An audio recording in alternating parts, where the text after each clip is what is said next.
and welcome to the second episode of The Rise. I am your host, Dusty Soundbar, joined along with... Critical Hit Boy, coming to you live. Yeah. Yeah. You ready? I'm ready. Yeah. Today we got a great show for you lined up today. We have learned from our mistakes from last episode. In this second episode, we got some great stuff. We got some new original segments. Right? Yeah, we got some new segments. Yeah. I think it's going to be fun. It's going to be great. I think you guys are going to like it. First off, welcome. If this is the first time you're listening to us, welcome to The Rise, your not-so-everyday podcast. Instead of talking about one thing specifically, we're talking about movies, music, games, anything we want to under the sun, basically. We're branching out. Exactly. Let's see. Okay, we got a new scale. If you listen to the first episode... Then you heard we rated movies like on a 1 to 10? 1 to 10. 0 to 10? Anyhow, we're throwing that away for simplicity reasons. We're going to use an A through F. An A through an F. We're going back to school. Subtract the E, though, because I noticed that, I've never noticed that before. That no one ever uses an E. They always go from D to F. You almost failed, but not quite. We don't know where you stand. But, a failure, but not a horrible failure. Exactly. So we're going to switch to A. A is going to mean that if you do not see or play what we are talking about, you most likely will die. You're a fool. Yeah, you're a fool. You fool!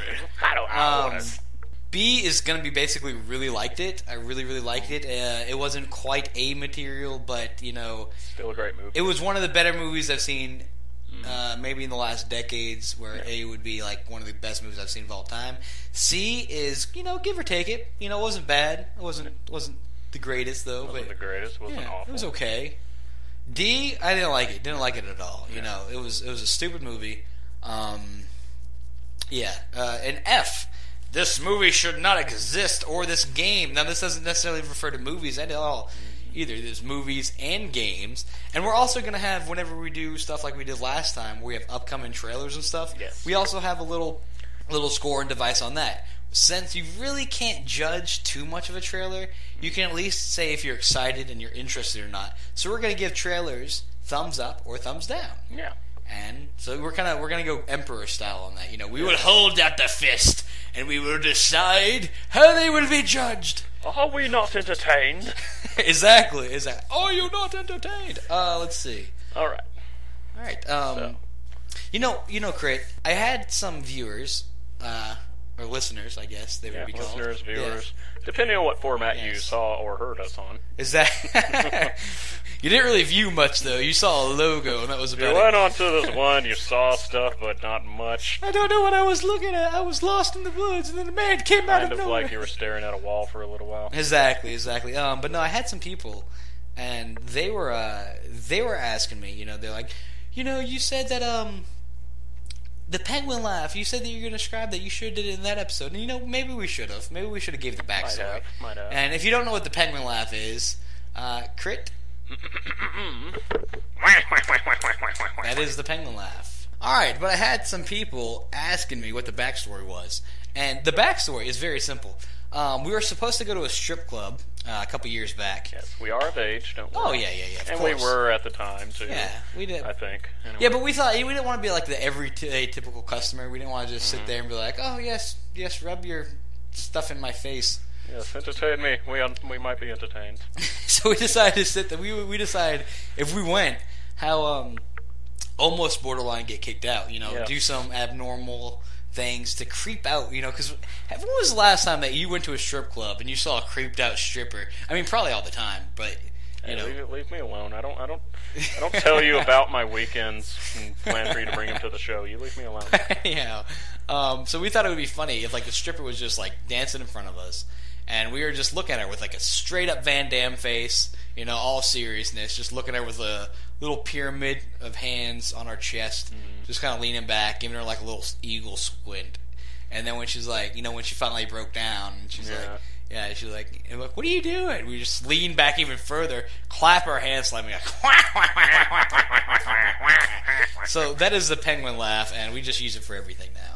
Yes, it successfully has been used for many other occasions, so it works. And accept it. Now I will say, Random Banter last week, it was good. It was okay. It wasn't up to par. It was a little bit different. Oh, I am glad to inform that we have a little bucket instead of a hat. We still have to buy the hat, but we have a little bucket that we have. How many things did Miss Crit write? Miss Crit, I believe, gave us 157. I believe it was. Okay, so we have a pretty good little amounts of paper teared up that we haven't seen. I personally, I think I looked at one and it said something off the wall just because someone was asking, like, what is this? And I'm like, oh, it's Random Banter. Listen to the show. But they didn't understand. Mm-hmm. They don't. But speaking of Miss Crit, I would like to take the opportunity to wish her a happy birthday this week. Happy birthday! Happy birthday! Happy I love birthday! You. You got airtime. You can't win. Everybody can win. So. How old this week? How old is she? Defined age of not telling. Okay. Not telling now. Not telling. All right. So, we're today going to be talking about something that we thought would kind of go in tune. How last week we did movies, so we thought another good media to cover this week would be video games. Of course, video games. You know, we really we pride ourselves of being a podcast, even though we just started out, about being a podcast that's going to talk about not specifically one genre or one thing. So this, basically, video games all the way around. This will be the last time ever on these pod series that you will ever see a segment, or not a segment, a whole show dedicated to one specific thing. Next week, we're going to have a mixture. Yes. It's either going to be, I don't know exactly what the topics are, but anyhow, the show is going to be great today. We have a great lineup. Mm-hmm. In fact, let's get to it. We're going to start off with the original segment. These are new. We didn't do any segments really last time except Random Banter, and we're going to try to incorporate a new segment every so often.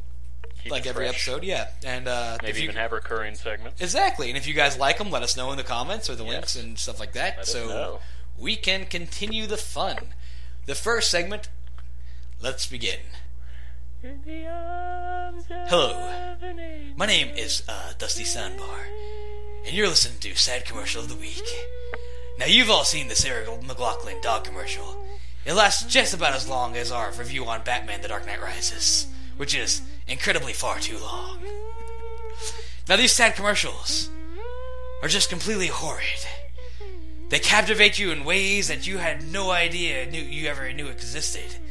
You begin to cry and weep so bad that pus becomes out of your eyes and it just becomes horrid. Yes, that doesn't actually happen. Pus doesn't actually come out of your eyes. No, it doesn't. No, but really, is it just me, or is every week more and more and more sad commercials coming? Like the Sarah McLachlan, like as I mentioned, the Sarah McLachlan animal shelter commercials. That's kind of at the top of the list for me. Oh my god! And they're like 20 minutes long. It's they like are. It doesn't matter what show you're watching. You could be watching HBO if that sucker comes on, and they don't show commercials on HBO. So, but no, these are horrible commercials. Like you have these sad little puppy dogs. You've all seen them. Seen them. And the reason why I wanted to bring up this segment is because they're getting worse. I don't know about you guys, but whatever happened to the PBS, or the NBC, the more you know segments that they used to run. Those were good. It's like, don't shake your kids. Shaking your kids is bad. I'm referring to Scrubs, by the way, because this is that's one of the ones they did in Scrubs. But don't shake your kids. Shaking your kids is bad. Fantastic show, by the way. Oh yeah, great, amazing show. We should do a future one. Zach Braff on the show next week. We might go get him. Probably not. No, I doubt it. But yeah, so horrible commercials. Yeah. Like there's this new one out. They're for texting and driving. Yes. Oh. Yes. Yeah, the texting and driving ones are bad. Now the first one I ever saw was, "This is the text my sister sent me when she died," and it was sad. It was really sad. I'm not making fun of these commercials in any way. Maybe Sarah McLachlan one. She can just. Oh my lord, that was horrible. She can go away. But no, like they had to dissect somebody and figure out what's going to hit this chord the right way. Yeah, exactly. And they found everything sad that will. I mean, it's like, how can we wrap up Schindler's List in 30 seconds? Yeah, pretty much. Go. How can we give them the emotional blow of an epic tragedy in a 2-minute commercial? That's horrible. But these new texting and driving ones. So you have the one where the sister was texting. And she died, and I think she sent a text that said "Hey" or something like that. It was real short. It was really short. It was worthless. Something that could have been something that could have waited till later. But she passed away, and it's a sad commercial. But the worst one, and then my heart goes out to this gentleman because, I mean, like I said, I'm not making fun of this, but when I come home from work, I turn on Comedy Central, and then this, what you want to see, and then this pops up. Oh my lord! I mean, it makes you instantly change the channel almost. Like this one, I can't even watch this one anymore. It's this man, and he's like, "I'm critically brain damaged now," and he's like, "I was texting and driving, and now I'm brain damaged, and I want to give up every day." And it's horrible. It is. It's horrible. It's just like, man, I just came home complaining about how I nicked my finger with a knife at work, and dang. And is it really that effective? I mean, I haven't noticed the 15-year-old girls not texting as they first get their license. Sadly, yes. If any of our demographic happens to be like anybody under the age of 20 or over the age of 20... Don't text and drive. It's stupid. Do not text and drive. That is bad. That is stupid. That is like a step above, like, as far as like drunk driving is, it's no. Just don't do it. No, I mean, it's... Oh, what a good idea. Let me take my eyes off the road. We're not trying to do a little public service announcement or anything like that. This has just been a little segment of sad commercials. Because really, there's so many out there. There really are. Many out there. So many sad commercials. But we anyhow, can't dwell on the sad things. let's get into the show. Let's move on from this weird segment. Something more upbeat. Yeah, something more upbeat. Zombies. Resident Evil 4. Now, this game is one of the greatest games ever in the Everdom. Everdom? We're using that word now. Everdom. It's Cat Williams. It's Cat Williams? Yeah. Really? Everdom? In the Kingdom of Everdom? Yeah. Kingdom of Everdom? Yeah. Or something like that. Everdom. Yeah, Everdom.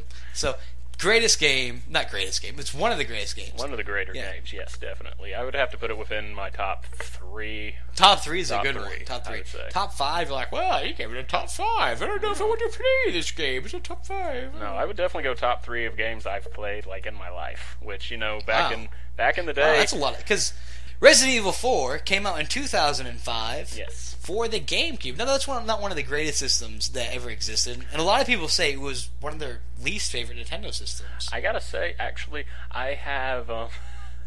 it's like the only Nintendo system besides the Game Boys I have much experience with, so for my personal experience, it's one of the better ones. Well, see, I grew up on the NES, and from there we moved to the N64, and from there, obviously, the GameCube, and I have a Wii upstairs, and I'm anticipating the release date for the Wii U. Yes, I can't wait for that. Zombie U. That's... Zombie U? That. Yes. That hint, hint, hint. Oh. Things to come, possibly. Okay, but anyhow, Resident Evil 4. Mm-hmm. Yeah. It was a whole new area for the Resident Evil games when it came out. Based on its gameplay, it was completely different from the originals. The originals were almost a cinematic sort of camera angle. Oh, God, you had those crappy... No, it wasn't even cinematics. It was called... Okay, whereas sad segments were... I'm sorry to get over people, where the sad commercials are, like reducing Schindler's List at 30 seconds. Yeah. These people were like, let's see how we can piss people off in a matter of 5 minutes. You had angles coming out of the... Like, Resident Evil 1 through 3, you had camera angles coming from like the top left corner where you can see the back of your head, kinda. Yes. And you're walking down a hallway that was 200 meters long that you couldn't even see the end of, and you had to hope there was nothing down there. It was like if you ask somebody who knows Resident Evil, what's probably the most memorable enemy, a lot of people would probably say like Nemesis or something like that, and I'd probably say the camera angles. Because they would kill you far more easily. Out of the first than 3, any yes. Out of the first 3, it would definitely be the camera angles. And of Resident Evil 4, well, that's to come. That is to come.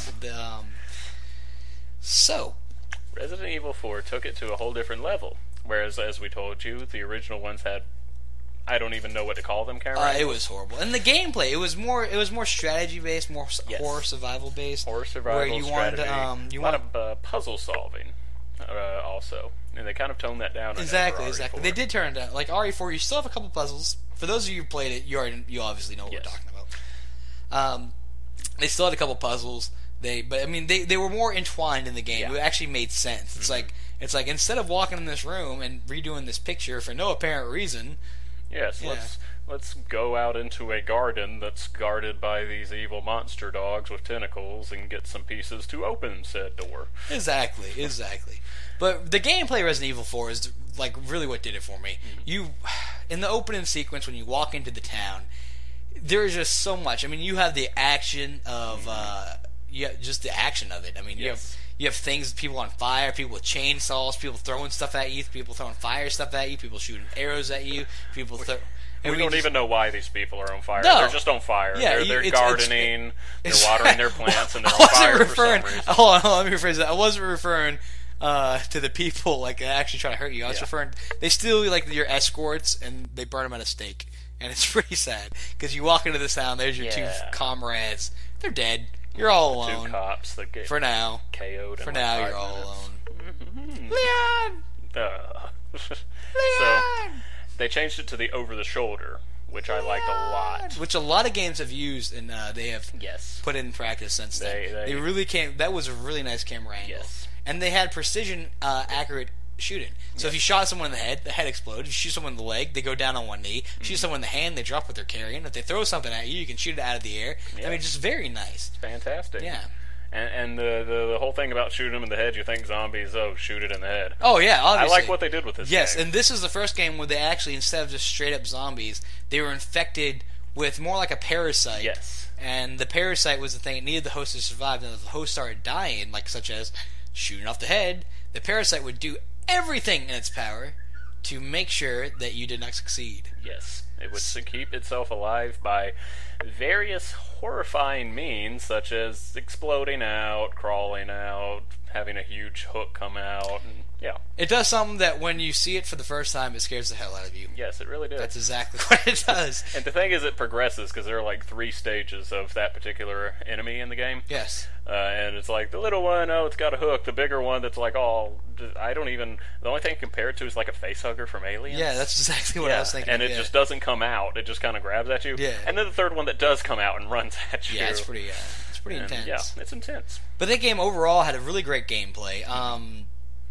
One of the more memorable things for me was the bad guys, the bosses, and the monsters. Yeah, that was definitely the more. Well, before we even get into that, I just realized we didn't even touch what this game is actually about. Oh yes. Yeah. So you have the character of Leon S. Kennedy, and you're going over to Spain to find the American president's daughter who has been kidnapped. And there's your setup. Pretty much, yeah. You don't really need to know anything else because a whole bunch of crazy stuff happens. If you don't know the story already, very highly recommend you go look it up. Yes. And play this game. I mean, it's on system. The game is so good. They just released it on HD for Xbox 360. I think they also released it for PlayStation 3. Yeah. And if you don't have means for that, if you happen to have a GameCube, I'm sure you can find it. Yeah, I know. Very cheap. Also, if you have stores that we know around our area, do they still sell like the old GameCube games? I can't find any. Maybe it's pawn shops. So I would just, if you're gonna buy an old game like that, buy online. You can find you can find new games online that haven't been opened. So that's the way to go.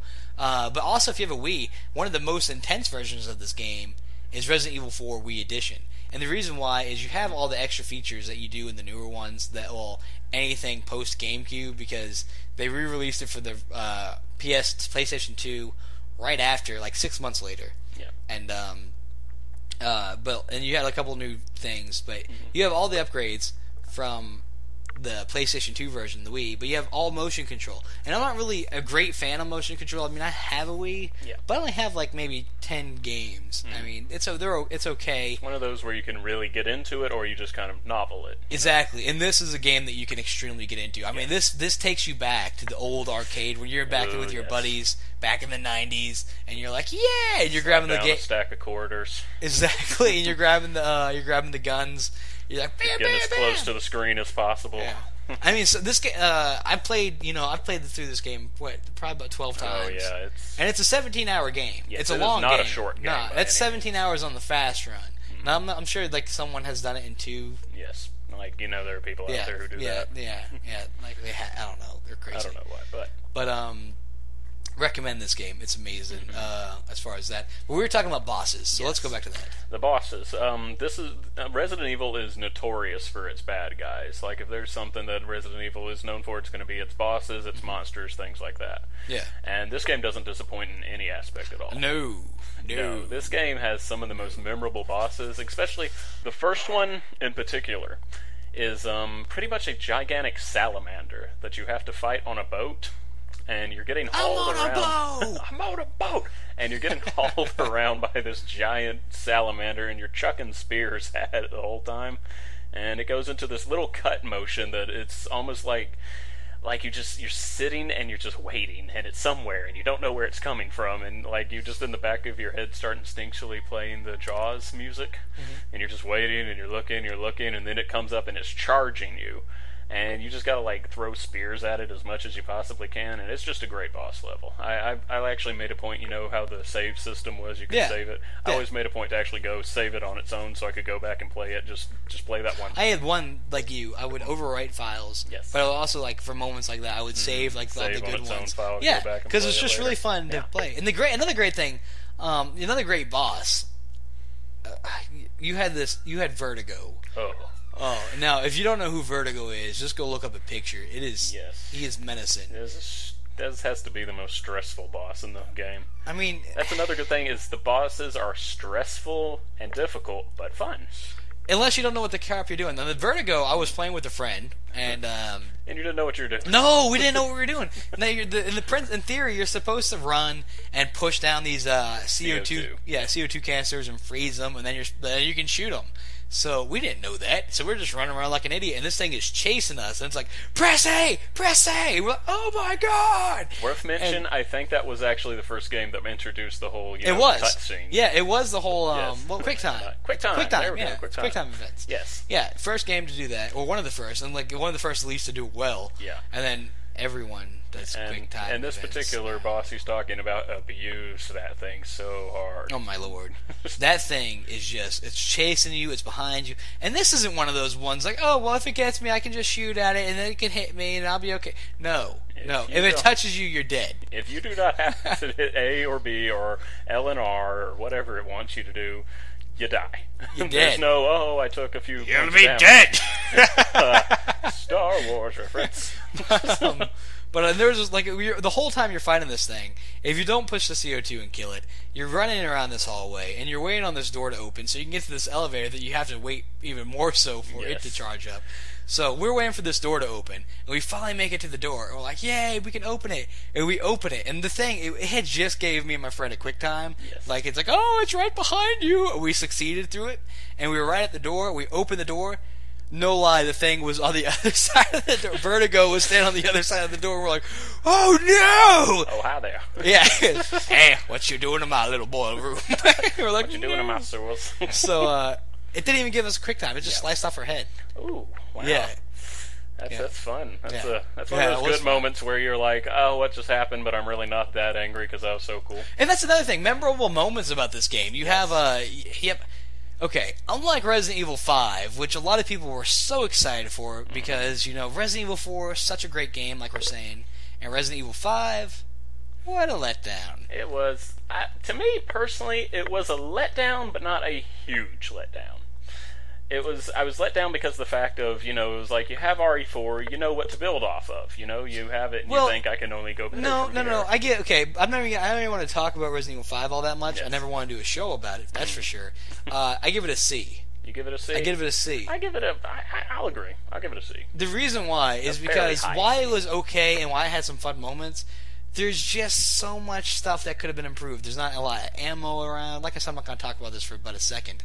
But, the main thing is the stuff that made Resident Evil 4 great. Yeah. They touched on a little bit, but they got rid of a lot. One of the things they got rid of a lot was one of the most memorable things from Resident Evil 4, which was, okay, let's say if you're running down a hallway and there's a hole in the floor with a pit of spikes in it, and you don't press a quick time to jump over that hole, in Resident Evil 4, you fall, and it shows you get impaled by all these things, and you scream and die. It's a rather violent game, by the way. Yeah, in Resident Evil 5, it does that 1980s freeze in midair, just screen goes black and says you are dead. Yeah. No, I want the whole gruesome. I want the gore. If you're going to give me a mature game, let it be mature. Yes. I'm old enough, Mommy.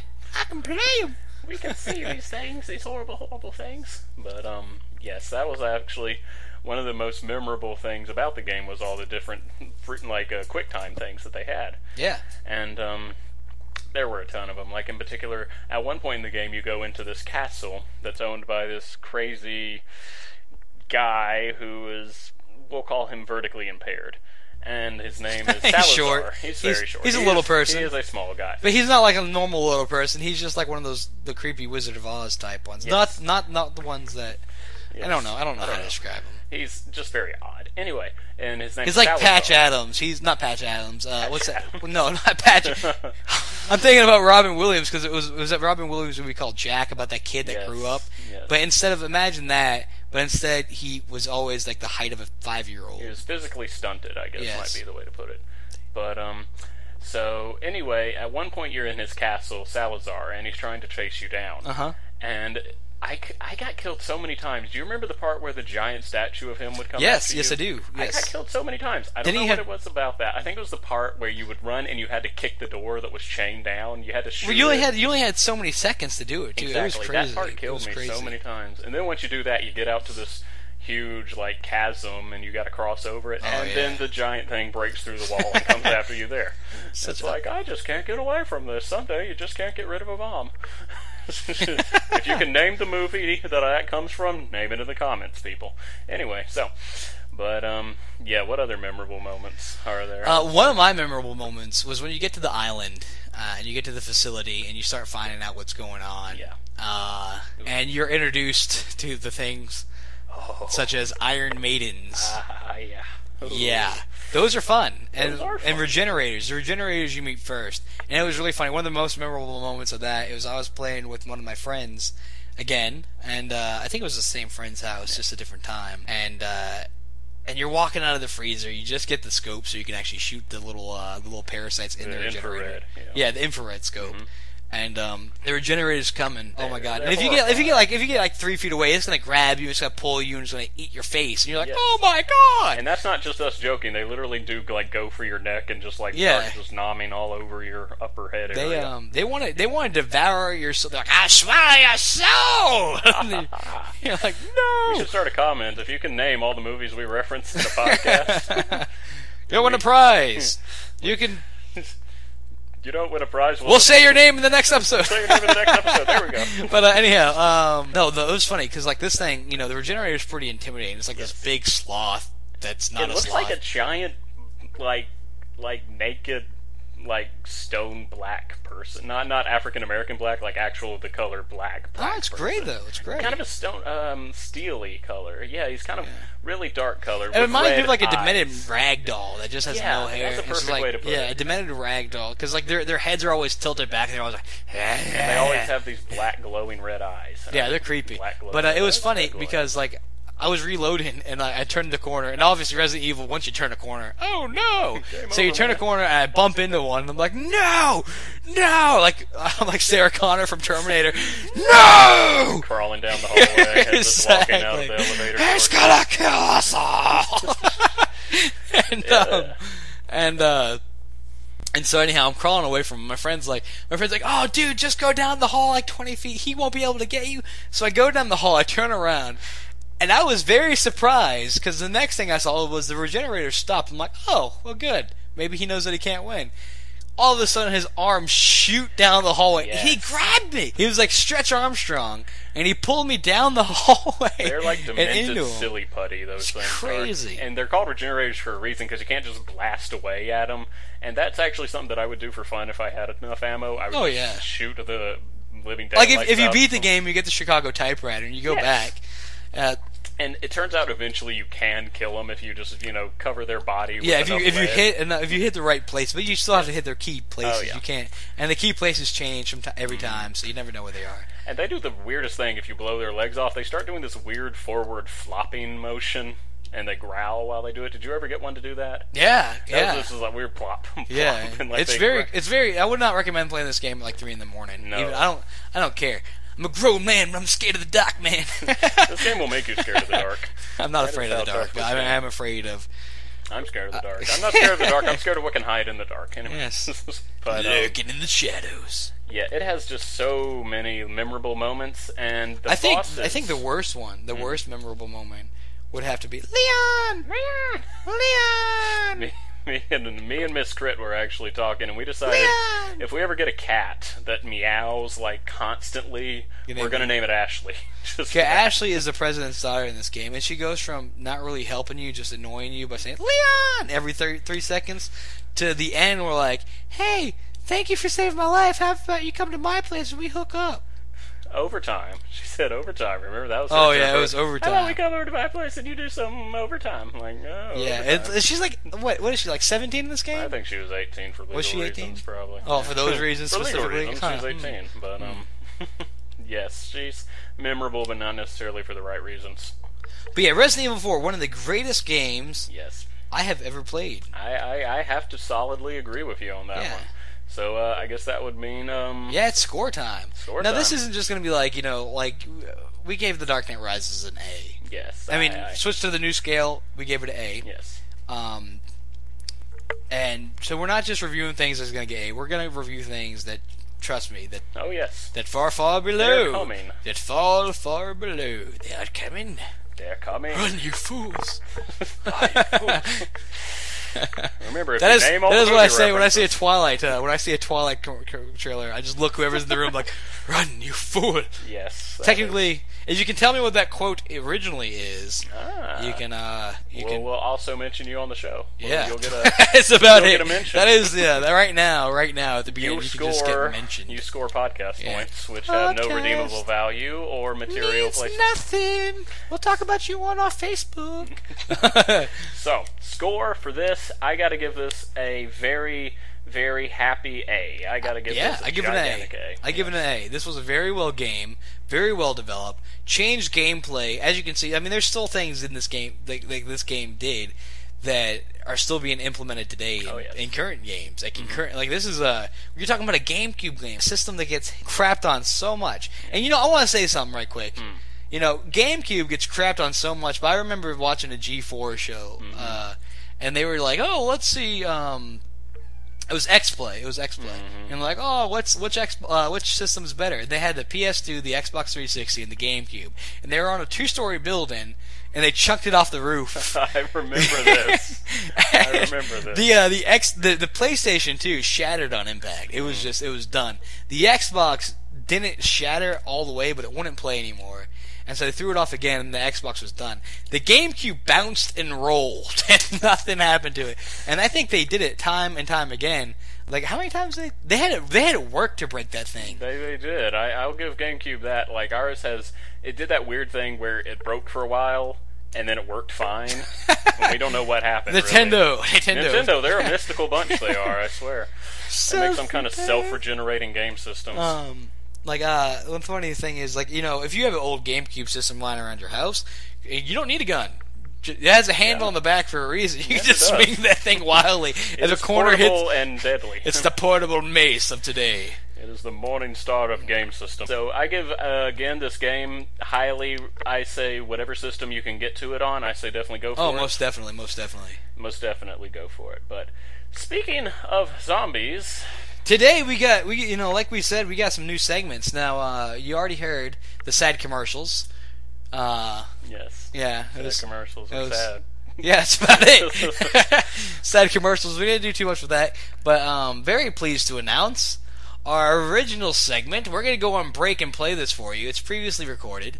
Original segment, Zombie Survival, ladies and gentlemen, with Julia Childs. So, let's give it over to the Lady of the Ladle. The Lady of the Ladle. The Lady of the Ladle, and let's let her rip it up. We'll be back. Thank you.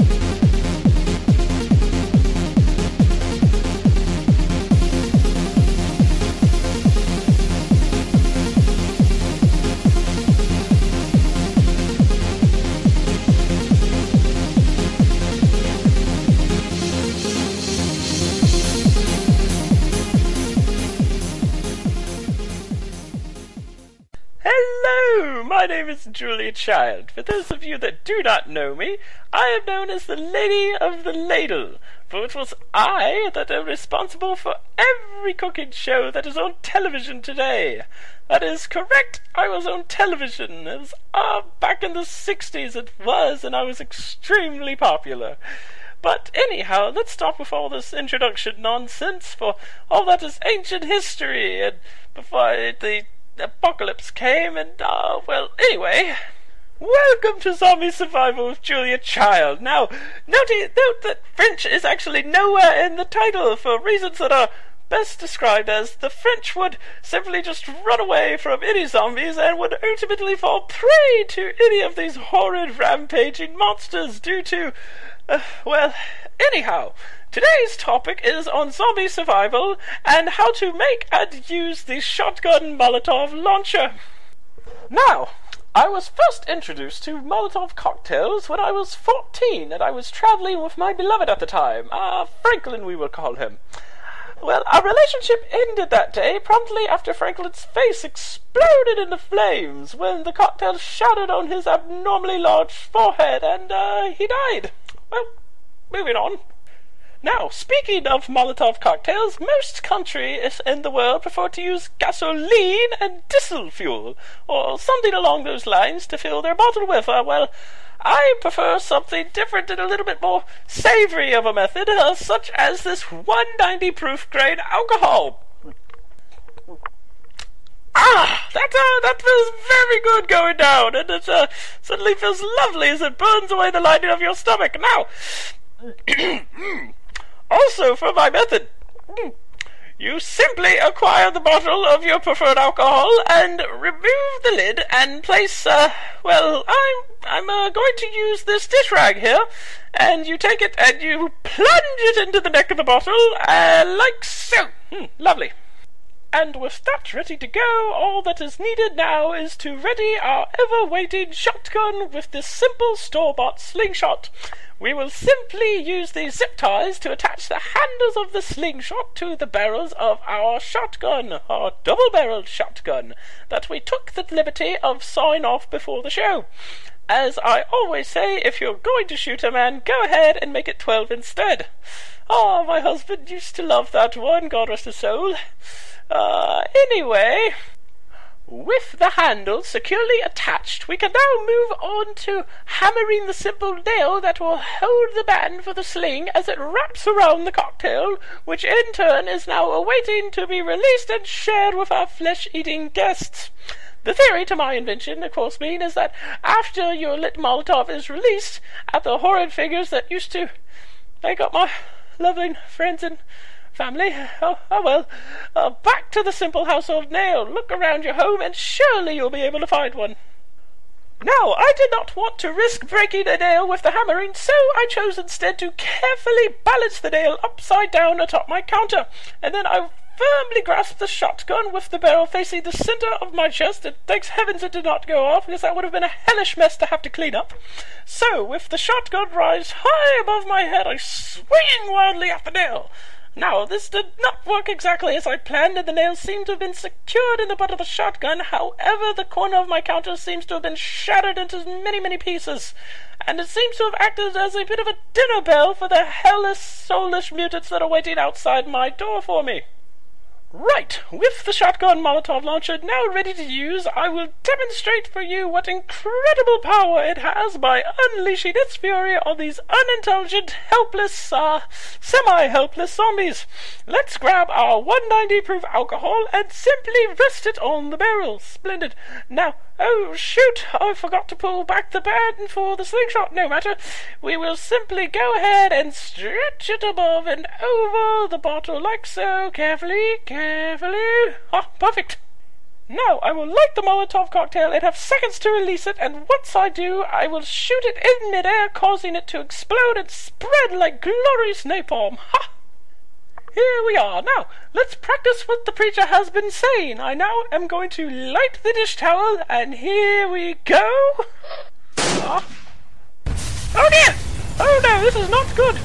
It turns out that this was a horrible idea in every possible aspect, especially the decision to do this inside the house. As soon as I released the Molotov, the nail that I hammered in earlier failed, causing it to plunge a mere foot in front of me. I, however, without losing a step, fired the double-barreled shotgun straight into the door, which in turn caused it to weaken, letting in all of the undead whom are now heading this way to consume me in the most unfavorable of manners. The fire rises and is now spreading across my once beautiful home. Oh, rats!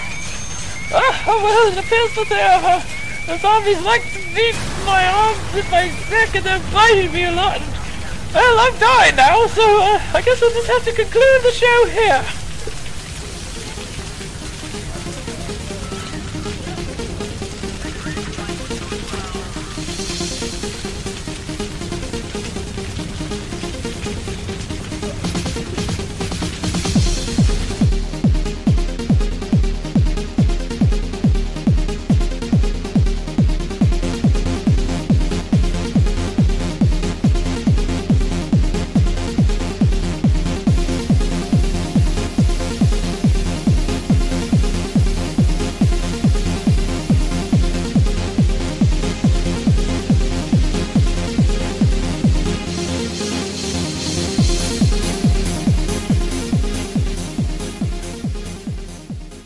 Boy, that was Zombie Survival with Julia Childs. Yes. I do like that ending. Yes, that was quite nice. Oh no!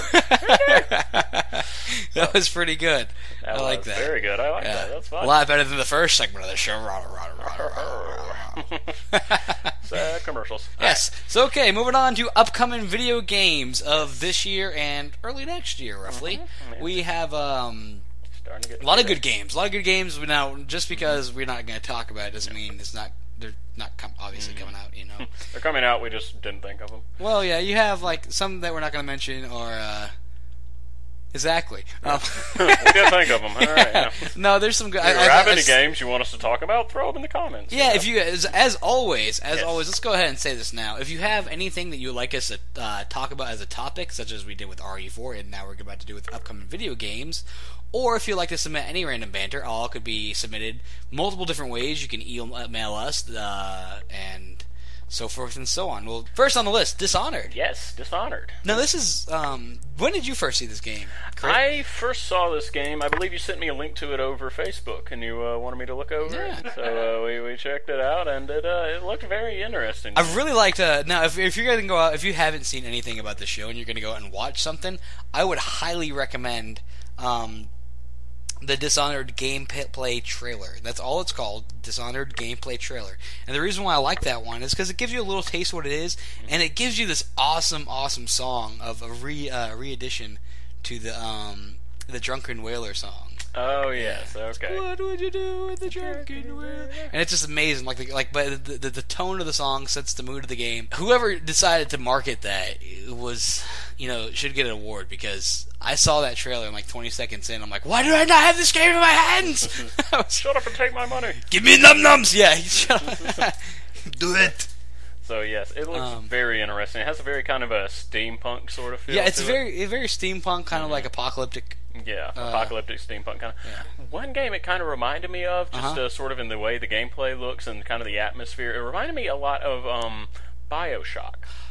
I haven't played BioShock, but I did look at BioShock Infinite, which has been postponed. That's another game we didn't talk about, but I'm not really, as you can tell, I haven't played BioShock. Why would I talk about a game I haven't played? For another week. Yes. Now, Crit, you have played BioShock. I have. I've played a little bit of BioShock. I know just the first one or the second one? Just the first one. Okay, because the third one's coming out next January. I know it's gotten a huge following. I really only played the first one. I didn't play it all the way through, but I really did like it.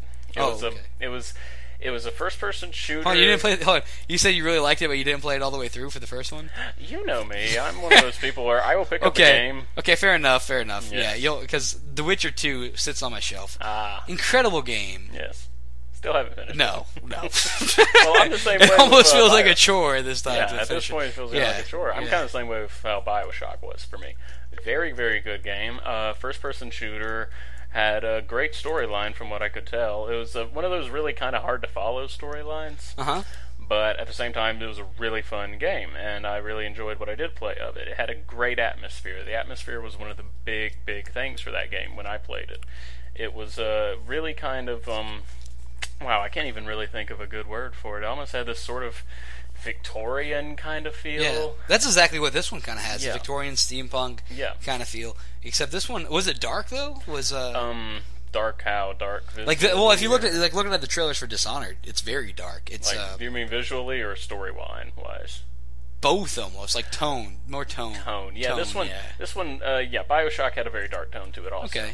But this one, I agree with you, has a very dark look to it also. It does. It has one of those tones that definitely kind of it looks unique. I really like the way it has a very open look to it. Well, there's multiple different. Yeah, it has an open, like, you have the open world. That's what it looks from the looks of it. It's fairly open. Yeah. Now, another cool thing that I really like about it, it's it's published by Bethesda. Yes. It's not made by. It's not. They're one of the devs. Yeah, they have their hands. Yeah, in it, they have their hands. Those are the people who did Skyrim. We got the hands in the cookie jar. They got their hands in the cookie jar. They got the feet Exactly. in the soup. But yeah, they have. Those are the same people that brought Skyrim. Yes. And as you know, all the Elder Scrolls games and stuff like that. But another thing I like about this game, though, is the powers. Now, if you've ever played Skyrim, you do have powers in Skyrim and stuff like this. But not like this. This game, Dishonored. Yes. I got a demo of some of those powers. Like this. Okay, like, let's put it this way. Like, there's some gameplay out there where a guy's, like, he's on a building. Yes. Okay, he needs to jump off. He needs to get off the building. Yeah. Now, there's a cliff. It's kind of like a platform. like a platform, and there's a person standing on it, just kind of like guarding the little area. And he jumps off. He jumps off the building, which ultimately he will die because he's falling down the cliff. But as he's falling, he possesses the man on the platform. Yes, he's falling. He does like a mid-fall Possession, which saves him. Yeah, exactly. It saves him. He turns into the man on the platform. He walks, and then he comes out of the man on the platform, which is crazy. But it's just like so you're almost like a spirit, but you can die. I mean, you're physical, so don't get the idea that you're supernatural. A lot of supernatural to it. A lot of stuff. You can slow down time. You can slow time. You can do this crazy big like boom push burst. Type thing. A force push. We'll let's call it a force push. Lucas. You can possess fish and rats, which I was like, my mind just like exploded. I'm like, I can possess a fish. You can do. There's so many things you can do. So many places you can go, apparently. Yeah. If you become a fish or a rat, that pretty much opens up the whole game.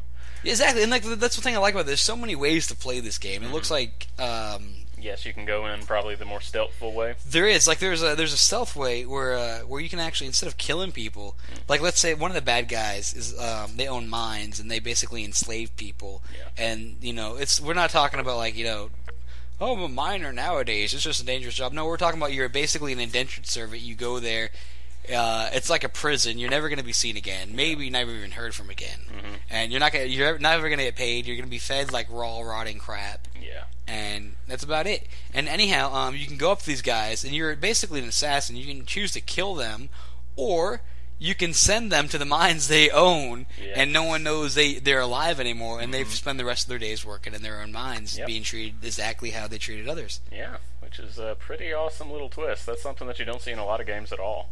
Usually, worst case scenario, if you have the option not to kill a certain person, it's usually just kind of limited to the whole knock them unconscious or something. Yeah, we knock them unconscious, or like, and they're like, oh, what? Which you can do here, like if you like got a guard or something, and you just don't want to kill them, just knock them unconscious. And for a rewarding factor, this game apparently, if you don't kill anyone, like the less people you kill, I'm talking not even the main bosses, I'm talking about everyone. Yeah. You have two game styles. You can play however you want. You can be stealthy. You can be let's go in here, kick down the door, guns a-blazing, which is personally the type of style I like to play. I don't really like to, I'm not really much for stealth. That's why I never really got into the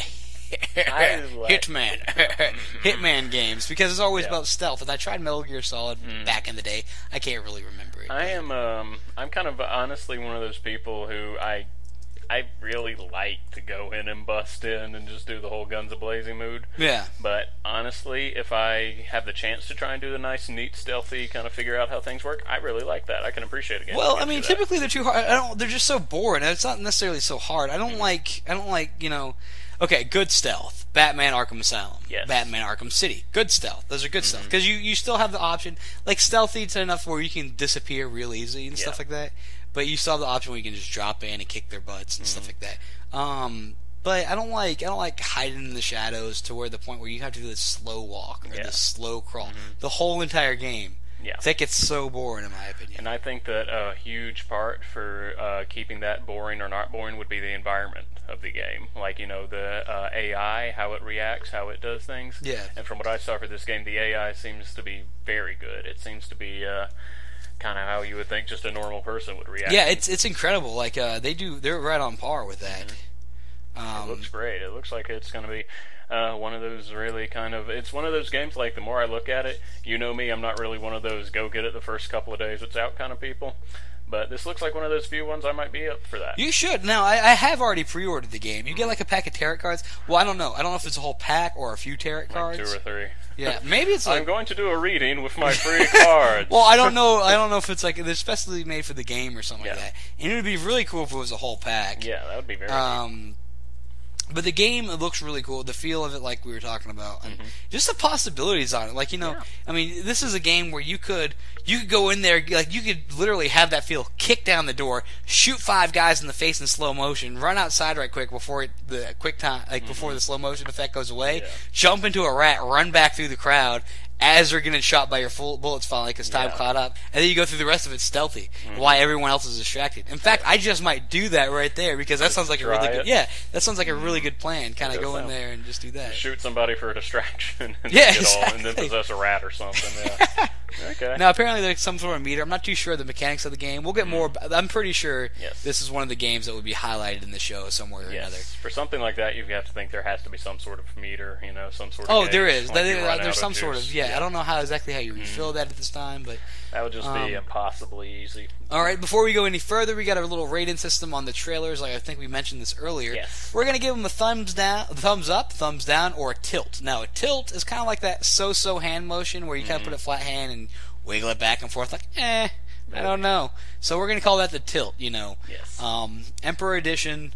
Full blown. Does it live? Does it survive? What are your thoughts? Crit. I am giving it a thumbs up. I'm giving it a live. I'm giving it a live. Okay. Wow.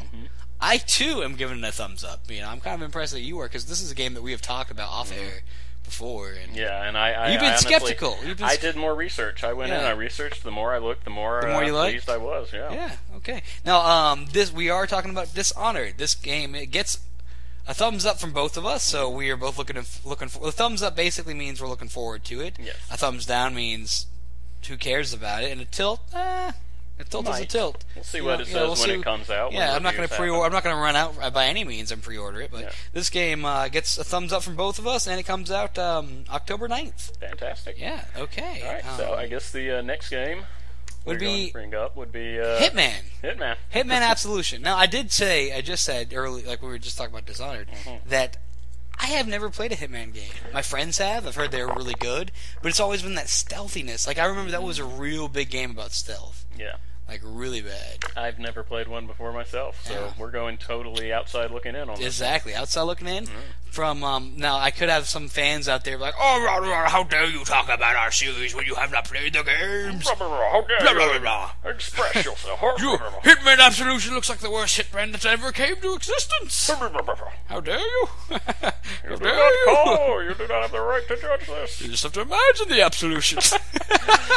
You have to imagine the Hitman game."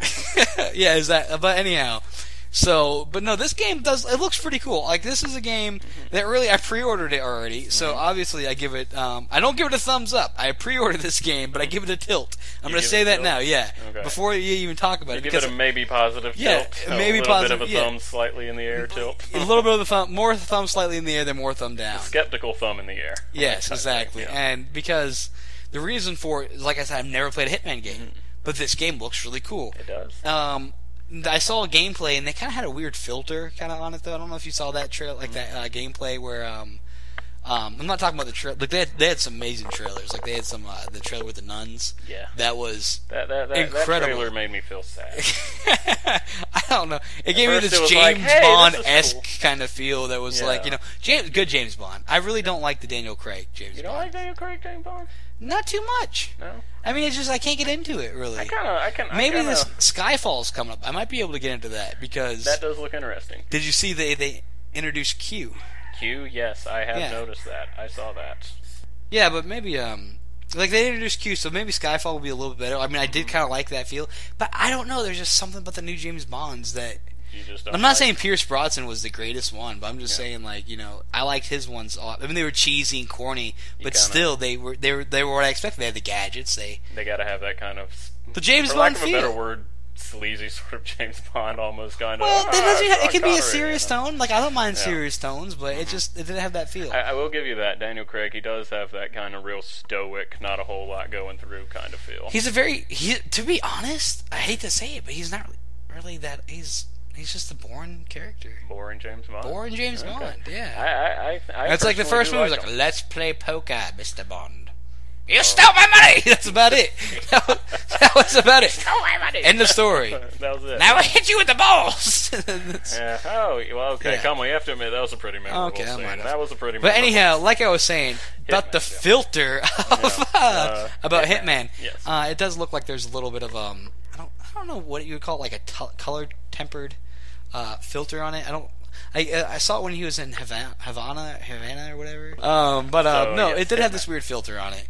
But the one I saw, it looked alright. I don't know. Well, I mean, it looks fine. The graphics look good. The graphics look very good. The graphics do look very good. So that's one of the things that turned me on. About the game. About the game. That's just not the nuns anyway. But, so the game, it does have a very, very good looking set of graphics to it. It looks like one of those. It looks I don't know if what you saw. I'm sorry to cut you off, but like it looks kind of like no holds bar to it too. Like no holds bar, it kind of has that. Just go crazy. Have you seen a lot of the gameplay? Because some of the gameplay, like I remember. The gameplay I saw was mainly stealth. Was it stealth? It was stealth, but it was kind of like at the same time though. It was like no holds bar stuff. Like this one scene I saw.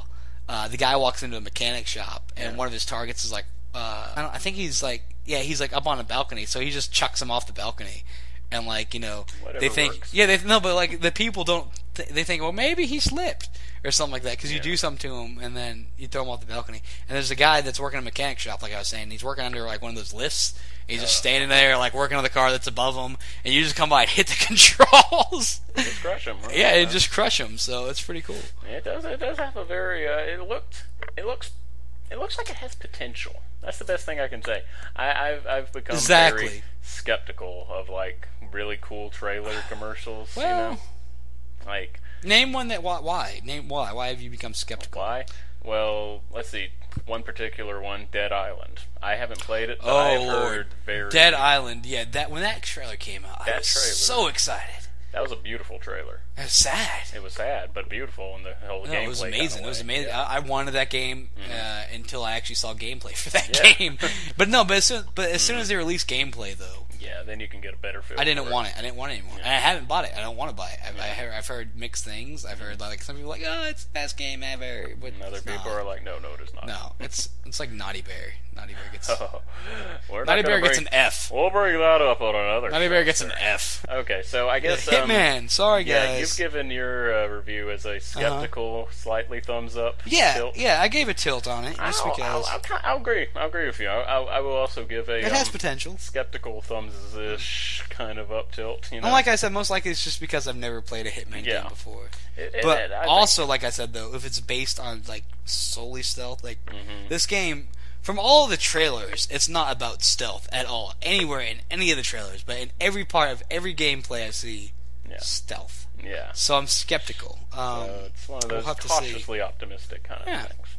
So, I guess that's our ratings for that. Then that moves us on to our next game, which is going to be the first Adventure Time game. It's not how I thought they would do it. I thought they were going to do, I didn't know if they were going to do an open world per se concept. But I definitely didn't think they were going to do a side scroller. I thought they might have done like, let's see. I for some reason I thought it was like Ocarina of Time, it's stylish, like free roaming-ish kind of. Yeah, free roam, not really open world, but free roam type thing. You have a little bit more control. Definitely like over the third person angle, but no straight up side scroller. Yeah. So which is fine. Yeah, which is fine. Those can be done very, very well. Yeah, and it does have a little bit of free roam because like I was looking at the trailer and they have kind of like that.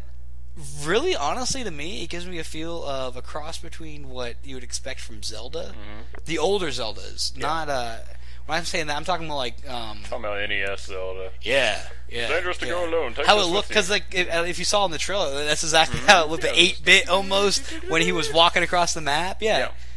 And kind of Mario style, because Mario did that too, kind of. But Mario's were still kind of side, not up and down based. Yeah, I mean it looks interesting. I don't know. It doesn't look like a very deep game just from what we've seen. No, it doesn't look deep at all. No. It's not like Dishonored. It's not like any of the other games that we're talking about today. But you have variety. It's a handheld, though. I mean, which honestly, we used to be able to use that excuse. We used to be able to say, "Oh, it's a handheld," and give it some slack. But if you think they've ported things like Legend of Zelda, Ocarina of Time, they put Ocarina of Time on the 3DS now. I can't really say, I don't think we can use the... it's just a handheld excuse. If you're talking about Nintendo, you can almost. And I'm a Nintendo fanboy. I'm going to go ahead and tell you that right now. So that sucks. But no, Nintendo is very bad about... I don't know. It's like... I got the 3DS, and it's a great system. My first handheld ever. And I chose it over the Vita. And now the Vita, you definitely can't use that excuse. Because all Vita games... They look like PS2 type graphics. No, they look even better than PS2. Yeah, even better. Okay. They look like... They're on par with home consoles almost. So almost. Yeah, they look really nice. Well, the PS2 was a console. Well, I mean, but almost this gen. That's the weirdest thing. Have you actually noticed, slightly, not really off topic, but have you noticed that they still sell PS2 games? It seems like they still will occasionally spit out a PS2 game. I've noticed that. I have not. I have. They're very hard to find. It's like if you go and look at the big shelf of games at certain very large department stores, you'll notice way down in the corner there might be a PS2 game. Well... That's cool. Just off topic. That's I wasn't really the only. I'm gonna way up. No, let's not even do that. I'm not. Let's reel it back in. To Adventure Time. Yeah. Yeah, I mean, really for this generation console handhelds, I was really kind of. I mean, I'm not dissatisfied because Rayman is a really great side scroller. Mario, obviously, you have the new Super Mario Brothers 2 coming out. I'm kind of excited about that. I suck at Mario, so it's hard for me to get excited about a Mario game because I like playing them, but I always get pissed off. Good at it, yeah. No, I get pissed because I don't like. I like walking. I don't like running.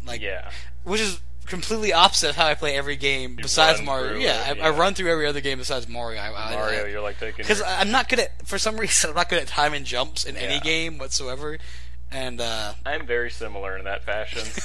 It's so Mario, the old Mario. You remember the Sunshine game that came out? Super Mario Sunshine. I didn't really play much of it. But it came out for the GameCube. I thought I got so far, and it turns out I got maybe 15% into They the are game. long. Oh, they are so long. But yeah, the Adventure Time game looks That's all really I had to say about it. That's all I really had to say about it. Look, I Zelda, like the show, Mario, but I like the show. What time is it? Adventure Time. Yeah. Jake the dog, Finn the human. Finnegan the human and Jacob the canine. Anyway. Exactly.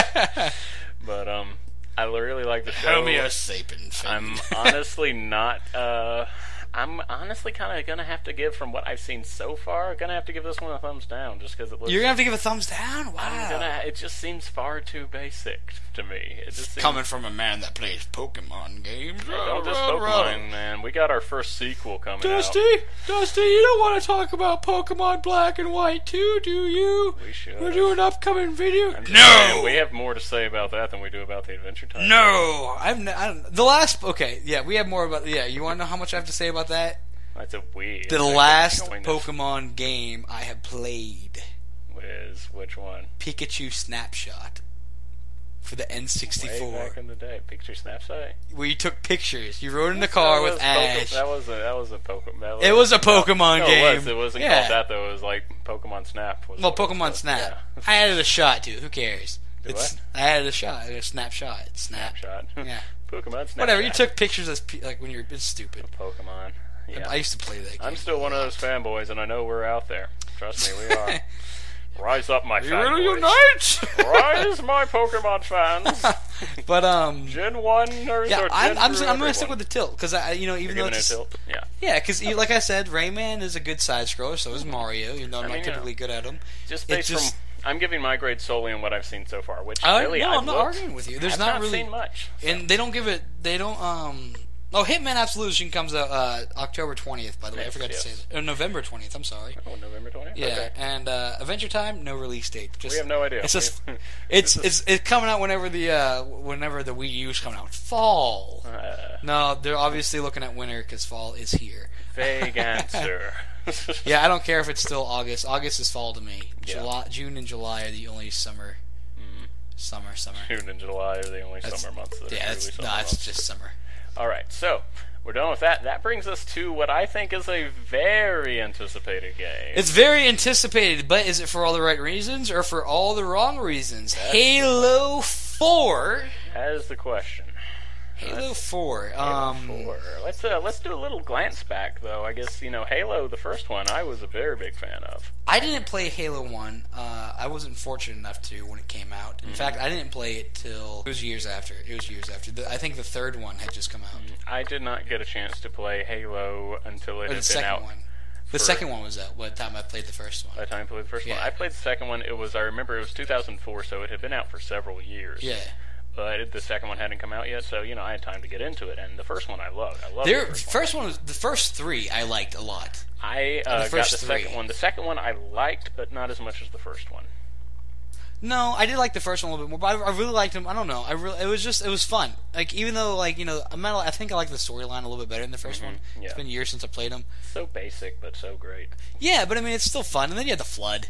The Flood was fun. I always like that one where the Flood revealed themselves and you were in that entrapped room and those little crawler things just rained down. Oh my lord! Man, there was nothing. They're eating her! They're gonna eat me! Oh my god! There was nothing funner than just having two people playing and have that one level where the Flood that's how I played. I played Halo 1 and 2. I think I even played the third one on multiplayer, but I know I played 1 and 2 with my buddy, and it was just extraordinarily fun. Now, the third one I like, too. Now, I haven't played ODST, and I haven't played Wars, but I heard I'm not missing much. Yeah, I've heard the exact same, and I've played neither of them either. Which brings us to Reach. Yes. Have you played Reach, Mr. Crit? No, Mr. Dusty, I'm going to let you handle this one. Oh, well, indubitably. Well, Dusty says about Reach. Reach is an atrocious game that gets an F. That's right, all you fanboys out there. We are going to get hate Dusty mail. doesn't like Halo Reach. Notice that this is Dusty Soundbar saying all this. I remain neutral on the subject. And Halo Reach was an atrocious game in multiple different ways. It was long because it was boring. It was long for the wrong reason. It was long because it was boring. Yeah. And it was boring because it was just, oh my lord, this is a game. I bought this in January. Just a few months ago I played it. So this wasn't like, this is based on fact. Because I looked into the game and I was like, you know what, I want to play it. I played like 5 minutes of it, drunk with a friend at a party. Fun. Drunk makes everything funner. I think I died, but it was fun. Yeah. So anyhow, I bought it and I died a lot. Yeah. Not because I was really good at the first, but I really wasn't. The storyline was horrible. The storyline sucked. And to be a prequel, it's a prequel. Yeah. To be a prequel to the series, and I remember the battle chant. And was very simplistic. Remember Reach? That was what they had going in all the trailers. And Reach is very forgettable. Very forgettable. I mean, it was just just about how the humans were attacked and stuff like that. As a game, though, it was just I wanted worse than Modern Warfare 3. Ooh. Halo 4. Now, this game, it looks interesting. It looks very interesting because they're changing it up seemingly. Well, okay, to me, when I first heard about it, I didn't even... Before today, I watched some of the E3 coverage, and I think I saw about, a couple minutes of the Halo, and I'm like, screw Halo, I would not watch this. And... Because really, Reach left a horrible taste in my mouth. Yeah. Now, this is the first one that's not coming from Bungie. They're done with Halo, but they do, like Crit was saying, they have some new things in this one. A little bit of something new. It actually looks like it has potential. It looks like instead of going with the usual Covenant as the enemies, which apparently they still have the Covenant as at least the one. Covenant got blown away. Did you see that in the trailer when he was like? I think it's just look up gameplay trailer. Yeah, the Covenant are maybe one of the enemies, or who knows, they might go the route of the allies in this. To me, Halo is all about story. I don't care about the multiplayer. When it comes to a game, I want story, I want depth, need some meat in that. I need something that I can pick up, and if I just have electricity, that I can play. No internet or anything. I need a game that can stand by itself. And if I can't get that, then I should. Nothing. Yeah. Now, multiplayer is wonderful. I love multiplayer. Left 4 Dead, amazing. Which, by the way, that is a game that I played by myself or system linked. For quite some time. Yeah, that is remarkable good practice for a video game, is playing by yourself. So this game, though, it does look like they're doing some new stuff, and I'm not going to run out to pre-order it by any means. I'm not going to. I'm probably gonna wait and see what things. I want to see some reviews. I'm gonna do my homework a little bit better than I did for Reach because I heard. I shouldn't have listened to the freaking fanboys. You should have listened to the fanboys. Always listen to the fanboys. No, I said I shouldn't have. Oh, you shouldn't have. No, because I think I asked a couple of my friends that are really big fanboys. Like, yeah, man, Reach was great. And I told them I didn't like Reach. Like, you're crazy, man. But they're also the same ones that were mad when I said I didn't like Modern Warfare 3. Ah, okay. So. Well, that's understandable. Yeah. So okay. But is there anything else about Halo 4? I think it was just. Well, robots. It looks like the new bad So that's what I was saying, the Forerunner things, because in the Halo series, it's all about the Forerunners, and I really like that, and I really wish they would have touched more on that, and it looks like I might get my wish finally, because it looks like that's what this is about, and that's going to be cool. So, what's hold on, no, there was one thing, while I was doing homework for Halo, they're coming out with a mini-series for Halo 4, it's, an internet series. Correct? Yeah, it's called Forward Onto Dawn. Okay. And if you haven't seen this, it's going to debut on October the 5th. And to me, I'm more excited about this than the actual game. Yeah, I give Halo Forward Onto Dawn like a thumbs up. I'm ready for it. I might have to check that out. I'm going to watch it. It looks like they're adding character depth and stuff like that. It's not just your normal everyday, it's a side story, so it doesn't really focus around major characters. And Master Chief, I think it's Master Chief. Pretty sure it is. He comes in at the end, and it's pretty cool. I know they still haven't revealed what Master Chief looks like. No, he's in the costume, but hey, the costume looks cool, and it looks bad. So then you give the series a thumbs up. I give the series a thumbs up. I give Halo a tilt. You give it a tilt? Yeah. I'm gonna go with tilt also on that one because my old nostalgia self, I'm like Halo, but I haven't really experienced the more recent thing. I went on nostalgia for Reach, and it didn't work out. That's why I'm skeptical. That's why I'm giving it a tilt. I think the Halo, my rundown of Halo would be A, B, B, skipping Wars, skipping ODST, F, and now tilt. So we'll have to see. All right. But anyhow, NetherRealm Studios. If you don't follow any of gaming news, are working on a project called Injustice. Yeah, Injustice: Gods Among Us. It looks amazing. It looks. The graphics are extraordinary, and that's one of the things that was with Mortal Kombat that I really liked was the graphics were really amazing, and they had a nice. One thing that I'm looking forward, hoping this game has, they had a nice story mode. Yes. Because I'm not really a big fighting game fan. Because I suck at them. But you really liked Mortal Kombat. Well, I like fighting games until I play against real people. Yeah, because I suck. So I constantly. I don't know my if maybe win you streak, got victimized by finding one of those people that took it too far and got absurdly my brother at it. My brother was like that. Those were his games. Yeah, he's like, "Oh, you want to go?" He abused you into the corner. And I've never been a big fan. I think fighting games are really pointless. Actually, they're fun to play. But like I said, I want a game with story, and that's. Fighting games are very multiplayer. They're fun. If you have a friend over, you have a buddy over, you guys want a game to play, pop it in. Especially if I suck at them, you know nothing. Let's do this. They're pretty much solely there for competition. And I'm more of a co-op than a versus. Which Mortal Kombat, hey, they actually kind of threw in a little bit of a co-op type. No, thing. they didn't. They did. They threw in a tag. Yeah, they threw in a tag team, so you could co-op / verse against multiple people online. That was a pretty cool aspect. I like that. We need to do that. Yeah. Soon. Yeah, we should do that again sometime.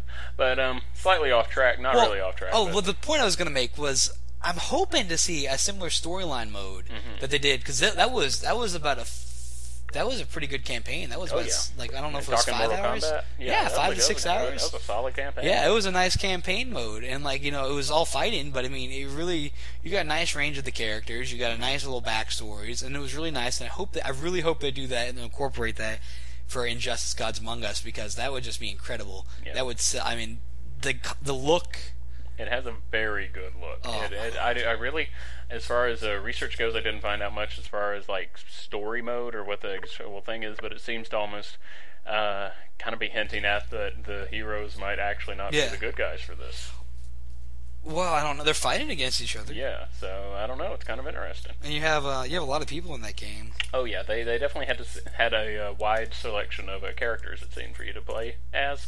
They had, of course, Batman, Superman, Wonder Woman, main big DC characters, and then they seem to they bring like Nightwing in, who he's a really nice character to see in there. And Solomon Grundy also seems to make an appearance. Yes, he does. I know he's a big villain in the comics, so. Did I mention how they redid all the costumes? Have I mentioned that? Because they've tweaked them. They look really nice, but they've also tweaked them, and like they're not the same costumes. Like if you turn on the animated series or you watch Dark Knight. Yes, something like well, that. have you seen the Dark Knight Rises? Oh. No, yeah, we're not going to talk about that. Stop. An hour and a half is long enough. We have dedicated to that. Okay, so pretty much, they've got a very good look. I like the way all the all the characters look, and I really think it looks good. The only thing that kind of caught my attention was a few years ago. They made DC versus Mortal Kombat, or Mortal Kombat versus DC. Yes, I did. And it was rated T. And the reason they did that was just because, the whole violence thing, we don't want to see Batman get his head ripped off or frozen. Well, I don't think there's going to be, I don't know if this is going to be an M-rated game, or they might go T. From the trailer, it looked like it would just be a good T game, because they were having people getting smashed through walls and just everything like that. I don't know what it's going to be. I don't know if it's going to be... I don't know. I mean, it would be nice to see him mature. Yeah. Because, I really like that about, You want to see Batman get his head ripped off? Well, I mean, it would be pretty cool. I don't think they've announced a rating for it yet. Yeah. I'm not too sure on that. If we are wrong, let us know in the comments below. Yes. Or on our Facebook page, YouTube channel, wherever. I'm personally going to guess they might go with a hard T on that one. Yeah, unfortunately, I don't think there's going to be much blood. There is some blood, though. You can see some blood and some punches and stuff. And even though you might not have fatalities or whatever, you still have cool moves. Like you had X-ray moves in the newest Mortal Kombat that came out, and they've adapted. They haven't really adapted that. They came up with a new concept. I don't know what they're called, but we're calling them the super moves. Yes. And what it is like, I know Superman takes a guy all the way up to space. It drops. I don't think he drops him. I think he throws him. I think he comes back down with him or something like that. Yeah. But it looks cool nonetheless. Yeah. So I think I'm going to give this one I'm going to give this one a kind of what you gave Hitman, I think. Really? You're giving it a tilt? A positive tilt? A positive tilt, yes. Huh. Because they've... there's not a really good track record with the DC fighting games. I disagree. NetherRealm hit the nail on the head with Mortal Kombat. Ed Boon, Who doesn't have respect for it? What did he do? Mortal Kombat? What did he do? Yeah. All of Mortal Kombat? Oh, he's just a creator? Oh, okay. Shish. He can even, He's Shaw. What's that? Noob Cybot? Oh, is that just the creator's name backwards? Boone? Oh, look at that. You just blew my mind. I actually didn't know that. Wow. Yeah. Cybot. While I pick my What's the skull other guy's off name? the What's the other guy's name? The two creators. They named themselves out of the character. Really? Yeah, because Noob Saibot or whatever his name is. Noob Saibot? Yeah, there's two characters. There's one solid and one shadow. Really? Yeah. I did not know that. Yeah. Mind blown. Totally cool. I gotta pick my brain up off the ceiling now. Fun fact of the day. All right.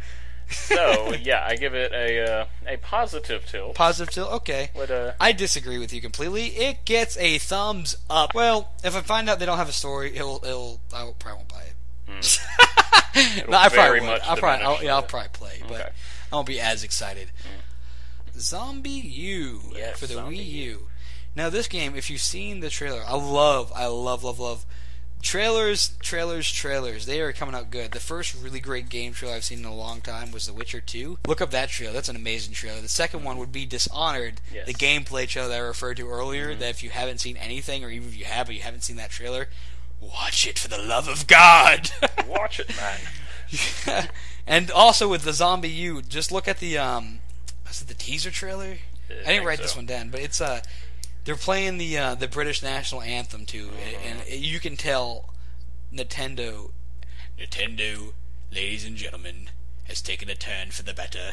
Yes. Releasing a mature game of zombies. Yes. Something that they have not been very ready to do. They show people getting eaten. They show car wrecks and guts and a guy blowing his brains out. All in the trailer. All on the teaser trailer. Very violent teaser trailer, but definitely... I think that, like, if you put stuff in slow motion, it's going to make a trailer look cool. Well, but you not gotta necessarily. You can have a lot of... I still think that, like, it's become, if nothing else, a big trend amongst game trailers. Think back how many, like, slow motion trailers you've The Witcher seen. Assassination of Kings. The Assassin Kings. That had slow-mo in it. A lot of slow-mo, but the point is, it does look like a very, very promising game. I think they're going to have to really get their stuff together as far as, like, the Wii U motes. No, they have their stuff together. I mean, get it tightened to make sure it's going to work good, because I could see, like, a lot of people getting really upset with that. But at the same time, it's going to be one of those Now, really let me correct Crit here. He says they Crit. could see, as in possible future, he could see, imagine. Yes. He doesn't actually see it in the videos that he's watching.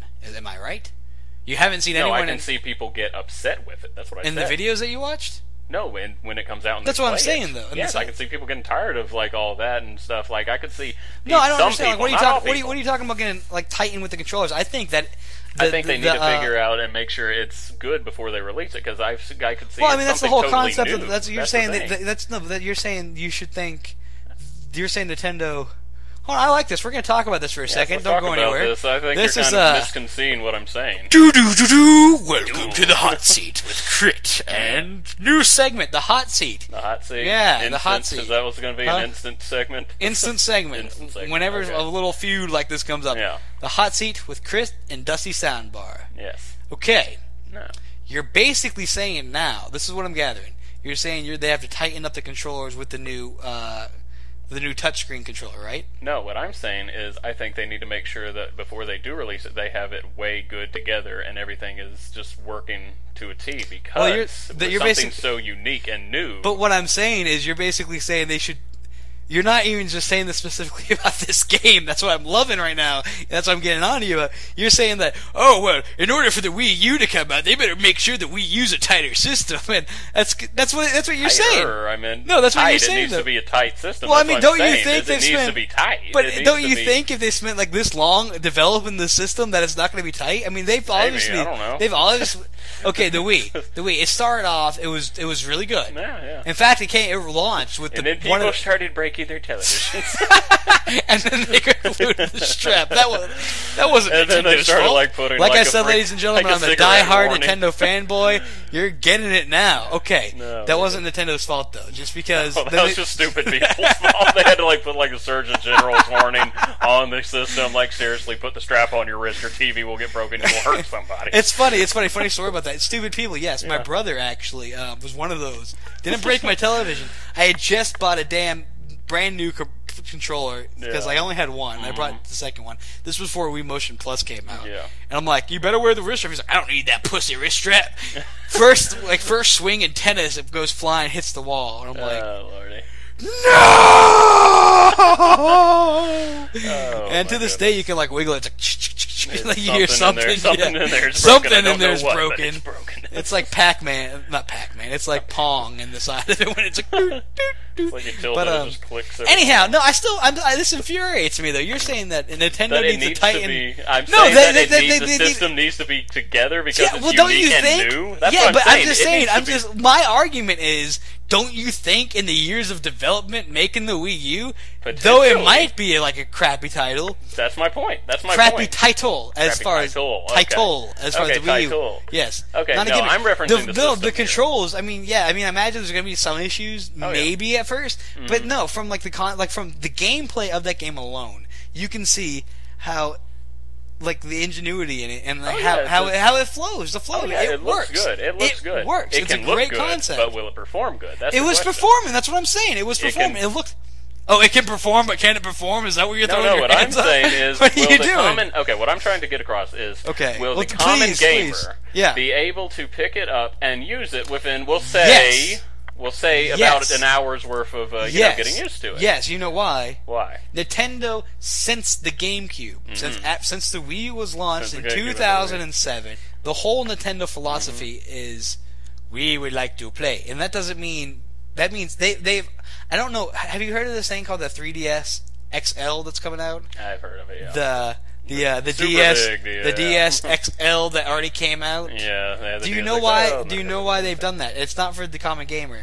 No, I would guess because. And this was actually described to me this was described to me by a non-fanboy. Yeah. And that actually hates my fanboyism for this company. He's like, everything you say is gold about that company. Like, be gone. Blasphemy! Blasphemy, be gone. But no, I mean, he made a very good point. He said, well, even though you might not like it, because I'm in love with the original 3DS. I don't think it's. I mean, there's could be some improvements, but I like it. It's a great system, great looking system, and I don't like really the new look to the 3DS XL. But the reason why I bring that up is because he's like, well, it's designed, it's bigger screen, buttons are a little bit different, they're easier to press, made for the older crowd. You get old people, you get buttons, and like Nintendo has been targeting everyone. They're basically making it for the elderly. They want to incorporate everyone. They even said they don't like. That's what their gimmick is. It's not even a gimmick. That's what their philosophy is. They want everyone in the room to connect and play. Yeah. So basically, the XL's coming out for the elderly. They want no. I'm kidding. No. I know. I just threw that in there for a joke. But this game is awesome. When I was young, I played Pong. We used to have a ball in a cup when I was a kid. This is awesome. Ball in a cup. But they want the game. Yes, and they want the system to be designed to be able to pick up, and whether it be you, me, a little girl, an old man who used to play ball in the cup. I think, yes, used to play ball in a cup. Or even be like an ancient person that used to play that wheel stick game, the stick wheel. Where you had a stick. And you chase a wheel down the street with the stick. Exactly. That's what we're calling it. That's wheel stick now, or stick wheel. Yeah, stick wheel. Stick wheel. I think that it has definitely great potential. I think it's probably going to be one of those systems that comes out, and it's going to... It's going to be one of those that gets progressively better. Like, I hope. More it's out. Well, I will debate on that. They'll probably get it. Like, they might tweak things. They might put things out to add on. They always tweak things with everything. Like you saw with Xbox, the 360 they tweaked. The only thing I can say about Nintendo is when they tweak things, they don't come up with a whole freaking new system. Like, you all see the Xbox Slims. Oh, why did they come up with that? Because the Kinect. Instead of just making something that can easily be used, let's just make a whole new system, basically. Whole new system, yeah. I mean, it's not a whole new system. It's still this gen. It might as but well be. It's close. It's making you buy a new damn console. It's like a new... It's a new console version. It's like a 0.5 new system. Yeah, exactly. It's like a halfway. It's halfway. Yeah. But no, I mean, you saw Wii get tweaked when they came out with Wii Motion Plus, which I just got a controller with that with Zelda last year that I have not beaten yet. But no, I think back to going to Wii U. I think the hot seat's done. Yeah. Back to Wii U though. Zombie U. Sorry. I think it's implemented well. I think I really like the fact that this game. I really like this game that we haven't even talked about it at all. We haven't even talked about it at all. The game. The game. It's a zombie game. And I like the principle that if you die, you're dead. Yeah, that's very innovative, I think. That is neat because, like, we've played zombie games, so we know it's pretty much safe. Have we played zombie games? Resident Evil. Left 4 Dead. And Left 4 Dead. But yeah, we know that pretty much zombie games, the thing they go with is they make you, like, usually, unless you set it to a certain point yourself, you're a lot tougher than any zombie. At this point, pretty much they got it as... Zombies are kind of like you get bit. You get bit and you're done. Yeah, that's it. And you turn and you have to go track. And I don't know. You have to go track your old self down, kill your old self, and get the supplies. Yes. And this isn't like this is a violent game. Like you hit someone with a cricket. You're in Great Britain, by the way. Yeah. So you hit someone with the cricket bat, their head explodes and stuff like that. And it kind of like there were some of the trailers out there, like they show the preschool or something like that. Yeah. And then you're in like a basement, and it gives you that kind of like that horror survival feel. And I don't know exactly how the campaign's gonna go. Like, I mean, I don't even know if there's a point to this game. Or it just might just be play. Like, is there an end game? I don't know. I don't know if there's an end game, but or is hey. It stay alive as long as you can, really. I don't know because their whole like I think the whole point is stay alive. How long can you survive? Type thing. That's what they're saying. Yeah, that'd be fun, but honestly, after a point, that'd get After old. a while, that would get old. Yeah. That would get very old. Especially since once you die, you lose everything. There has to be a goal. There has to be some sort of goal. I think there has to be. I mean, admittedly, okay, now see, if they gave you like a limited number of people, like say they gave you 10 people to go through and you had to survive a certain extent I don't think of so. time, I don't think so. Because, I mean, you have to think that if you die and you're surrounded by a whole bunch of zombies, then you're going to have to still go back and fight all those zombies and yourself now. So you just added just another zombie. Actually, that brings into something interesting. They've brought, they have a real heavy wandering factor. I took note of, like the zombies, like, you know, it's like one isn't here, one will just kind of meander off and like show up elsewhere. Yeah. So that kind of, if you think of it that way, that could give you the potential of once you have a huge room that's crowded with zombies, after a little while, and then maybe not so much. Maybe. But that's real. I like that. That's real. Yeah, if you hide in the real. closet and they walk away, I mean, they should walk away. Yeah, exactly. It shouldn't be like, let's say, like a Valve game like Left 4 Dead, which is an amazing game. It gets an A, by the way. I'm going to give this one. I'm giving it. It's a to be announced. You know. Yeah. They haven't announced the system when it's going to be released. So obviously this one. Yeah. I'm looking forward to it. I'm giving it a thumbs up. I will too. I'm definitely going to give it a thumbs up. I am definitely going to get a Wii U as the plan, anyhow. I probably won't personally get a Wii U, but since I know you, I'll probably inadvertently get some experience on it. So yeah. All right then. I guess that takes us then to our final game. Huh? Yeah, which is like, oh, we don't play zombie games. Resident Evil 6, ladies and gentlemen. It's been a Resident Evil type of day. Evil 6, yes. Resident Evil 6. Now, you talked a little bit about Resident Evil 5, how dissatisfying it was. They've had several Resident Evil games in between. Yeah. Which you've had between 5 and 6, I mean, yeah. Oh, yeah, you had Resident Evil Operation Raccoon City. That game gets a D. That game gets a D. It gets a D. They had the one on the 3DS. You have not played that one. Oh, I heard that was good. I want to get that. Yeah. I watched an LP on it, a Let's Play, and it seemed very good. Yeah, they said like the storyline got kind of weak at the end, but they said the gameplay was solid. Yes, the gameplay especially on the cruise ship, which you start out on. So, I mean, it looks really cool. That's Revelations? I believe it was called that. So, it looked really cool, but we're not here to talk about that. No, we're here to talk about Resident Evil 6, yes. The upcoming one. It's coming out October 2nd. Oh, wait, I'm sorry. Yes, October 2nd comes out. Really? Yeah. Dude, that's my birthday. Oh, hey, I'll be getting it on your birthday. And now you can pre-order at GameStop. I know there's limited editions. I've already pre-ordered it. That's how I know this. The bonus is if you're going for the PS3, which I'm not, but if you're going, you get the Anthology Edition, which you get Resident Evil 1, Resident Evil 2, Resident Evil 3, Resident Evil 4, Resident Evil 5, and Resident Evil 6. So you get all those. I'm pretty sure every one of them besides Resident Evil 6. But wait, there's more. Is just a download. And for the Xbox 360 one, you get something called Resident Evil Archives, which I pre-ordered, and you can pre-order both of those for $85. I mean, $25 down, but it's $85 total. So it's just $25. It's just $25. You get to Resident Evil 4 HD, which just came out not too long ago. Resident Evil 5 Gold Edition, which has all the downloadable features and stuff like that. Which I have Resident Evil 5. I've talked crap about Resident Evil 5. But, you know, if you're going to have a game, might as well have the gold. Yeah. It comes with that Resident Evil Degenerations, that movie that came out. Yeah. It comes with that. And it also comes with some sort of Ada mission. Like Ada side story or something like that. I don't know if it was... I don't know if it was separate ways. I don't think so, because I think that would be included in the HD. Yeah, that would probably be RE4. Yeah, it has to be something new about that. So that looks interesting. But anyhow, Resident Evil 6. It looks... I'm giving it a thumbs up, obviously. Like I said, I pre-ordered it. Very excited about this game. Yes. Merely for the fact that you can walk and shoot. Yeah, that is new and nice. that is amazing. That is one of the big distressing factors about the others, which kind of adds to the gameplay in a way, is that you have to stand. It can add, but it can take away. It can. It has the power to giveth and the power to taketh away. Exactly. But this one it's interesting because it has three different types of, we'll call it well, I guess we can call it almost three different tones of gameplay. Yeah, it goes like three different styles, we'll call them branches, I guess, you know. It branches off in three different, it follows three different characters. It follows, of course, Leon.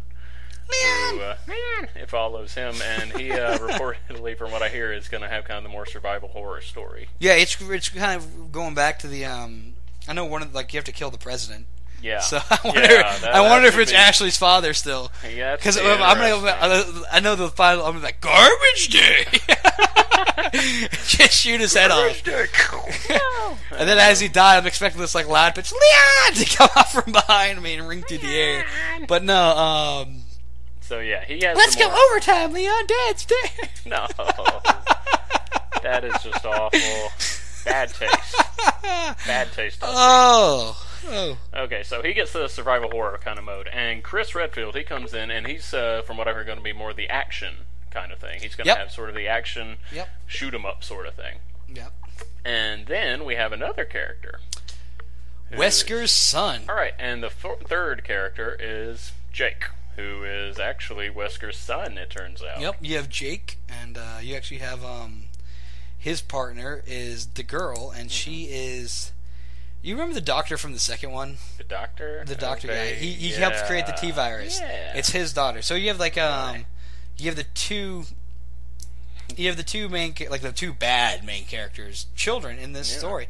Now I wonder if they'll actually be evil or good. It's still kind of like, I know they work together in some way, but I mean, when the infected's there, you kind of have to work together almost. Yeah. So I wonder if it's just gonna. So this should be kind of an interesting little twist. See what they're gonna do. But I know he kind of... Sherry Birkin's her name. It was Dr. Birkin from the second game. Gotcha. Yeah. So yes, this is gonna be kind of an interesting little type of game, because as far as I'm aware, this has going to be the first one that has full-on 3 different storyline kind of. Yeah, things. 3 different storylines. They all interact in a way. They all interact. And, at least at one point, I know. Also, it's going to be the first Resident Evil game that has 4-person co-op. Wow, really? At one point. 4-person co-op at one point? At one point. It's where they all meet up and stuff like that. And you're fighting like this big guy in a junkyard. Now, you do have, like just like Resident Evil 5, you do have a 2-person co-op. And they actually updated the system, which is great, because if you ever played Resident Evil 5... I mean, this wasn't so much a problem with Resident Evil 4. Resident Evil 4, you have a limited supply of ammo, just like any Resident Evil game. Yep. But in Resident Evil 5, since you have a partner, you're constantly having to fill their ammo up. You're like, oh, you don't have ammo? Well, here, take mine. I never did. Or you just don't have help. I left my partner high and dry. Yeah, or you just don't have help. Actually, she seemed to fend pretty well for herself. With a knife? Yeah, well, no, actually, she'd find her own ammo. She'll find her own ammo? Yeah. But if you're ever playing with co-op, though, it's horrible, because... You constantly have to give each other ammo. The ammo is just, there's so little of it.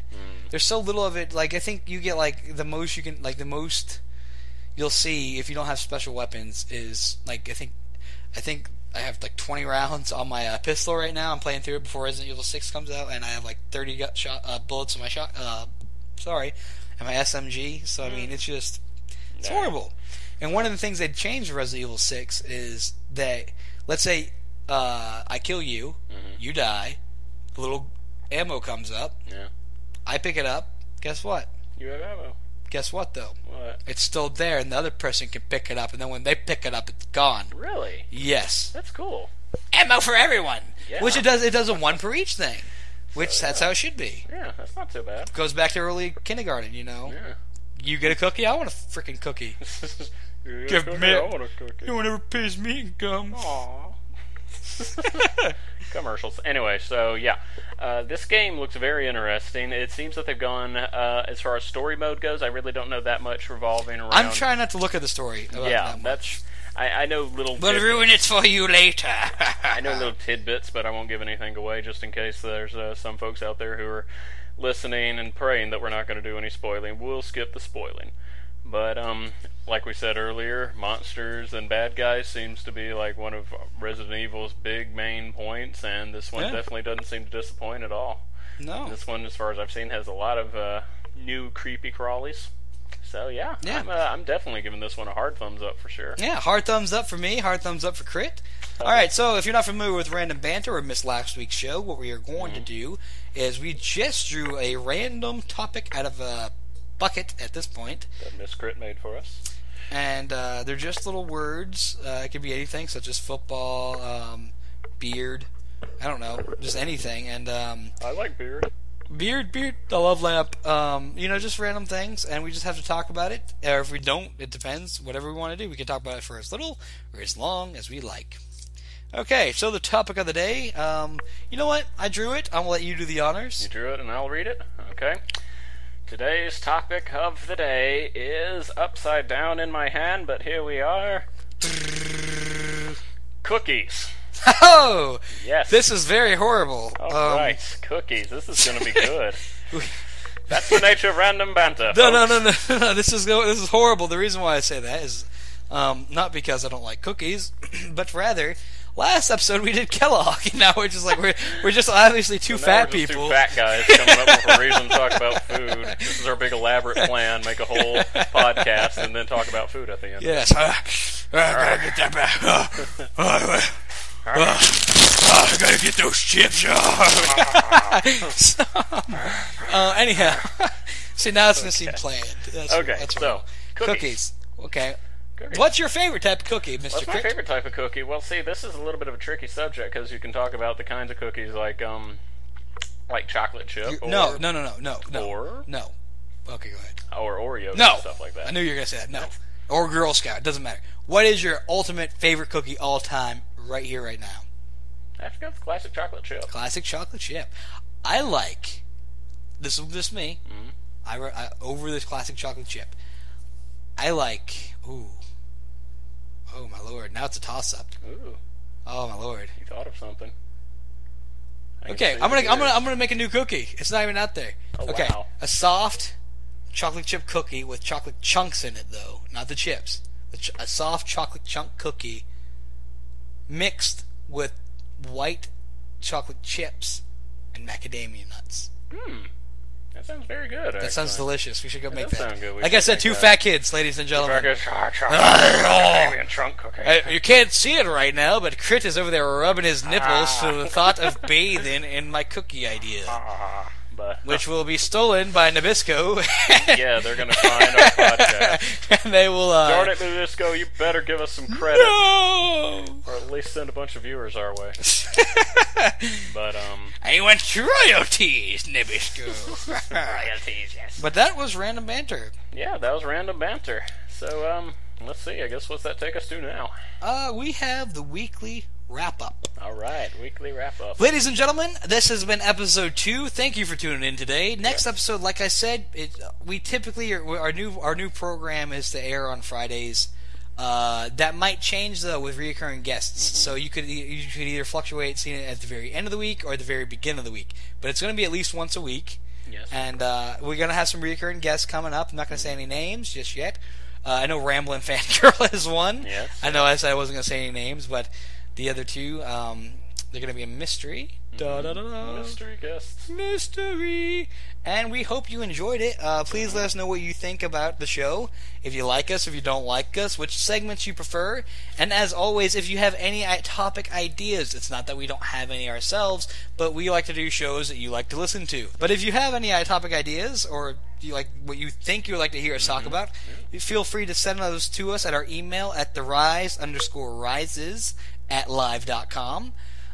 Or if you have any random banter ideas, if you want your words in a hat, you can even put your name on it, and so we can say this topic comes to you, or this random banter idea comes to you by yada yada yada yada. Again, you can 3 options to choose from. You can email us at therise_rises@live.com. You can join us follow us on Facebook at www.facebook.com/therise2012, or you can subscribe to our YouTube channel, www.youtube.com/therise2012. Now, both the YouTube and the Facebook will have a link that you can click on that will give you to Mediafire, where you can download our show, our podcast, to your MP3 player. And now for the music credits. The main theme is titled Everything Instrumental Edit by Adeth Vedpord, and the Julia Child segment music is titled Nightmares Killed by Dreams, and that is by Domenico Pandolfo, a.k.a. the Trance Master. Well, thank you for tuning into The Rise. This has been the second episode. Ladies and gentlemen, that's a wrap.